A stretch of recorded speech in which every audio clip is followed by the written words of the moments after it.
కుమ్మరి cooperative federation కుమ్మరోళ్ళకు సంబంధించి విడుదల చేసిన బడ్జెట్ 61.79 కోట్లు. ఎప్పటి నుంచి 2014 నుంచి 2024 వరకు కుమ్మరులకు బడ్జెట్ కేటాయింపు ఎంత జరిగిందయ్యా అంటే కేటాయింపే 61.79 లక్షల రూపాయలు కేటాయింపు జరిగితే ఖర్చు పెట్టింది 12 కోట్లు.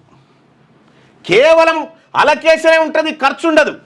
విడుదల చేసిన బడ్జెట్ 61.79 లక్షల రూపాయలు ఇగో మీకు ఇస్తున్నామని మన కుప్ప చూపెట్టిరు. ఆ కుప్పలకేని 12 కోట్లు ఖర్చు పెట్టిరు. అది జీతాలకు, అదే టేబుల్కు, అదే చైర్మన్కు ఖర్చు చేయనిది 49 కోట్లు, దాదాపు 50 కోట్లు. నా కుమ్మరోళ్ళ సొమ్ము 50 కోట్లు దిగమింగిన దొంగ ఎవడీడా? ఈ కుమ్మరోళ్ళ సొమ్ము తిన్న దొంగ ఎవడు? వీళ్ళు కాదా?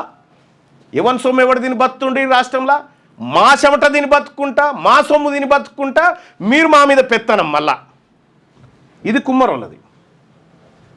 ఇక మేదర కోఆపరేటివ్ ఫెడరేషన్ కేటాయించిన బడ్జెట్ మన బీసీల బతుకులు చూడ్రి, వాళ్ళ తమాషా చూడ్రి.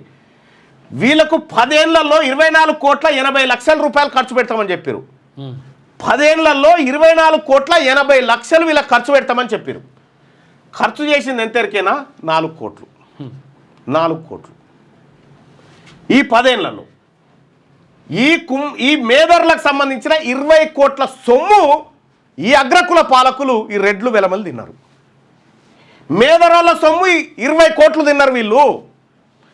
83% నిధులు మన బీసీ బిడ్డలే, మన మేదరోళ్ళ బిడ్డల సొమ్ము తిన్నరా వీళ్ళు. సొమ్ము తిని మన సొమ్ము తిని బతుకుంటే మనల్ని అంటారేమో. ఎవరి సొమ్ము ఎవరు తింటుండే?